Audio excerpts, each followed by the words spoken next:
a giant Game of Thrones nerd, so it's actually based off of one of the swords from Game of Thrones, Longclaw. So the joke is it's called Wandclaw. So, yeah, great pun. Yeah, thanks. So one of the things about Longclaw is that it's made out of Valyrian steel, and which is really rare, and it's one of the only things that can kill the undead. So my branch is actually from a grapefruit tree that was in my yard, and it wasn't totally dead, so it kind of actually ended up fitting into the story pretty well.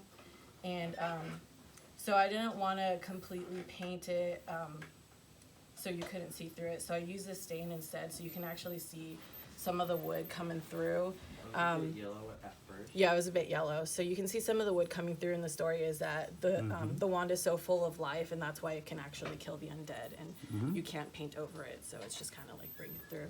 And then, so in the show, the sword gets given to Jon Snow, and they change the little decoration at the end to a wolf to represent Jon Snow, but it originally belonged to House Mormont, which was my favorite house, and they're the bears.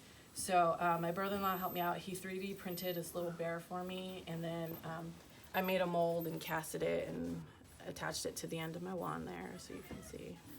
And then, so the words of House Mormont is "Here we stand." And so I went online and found a Valyrian translator. It could say you're an idiot for all I know, but apparently this is "Here we stand" in Valyrian. And then all swords have a sheath, so I made a little thing, and I carved a little bear into the bottom of it there too. And that's my wand. Woo! Fantastic.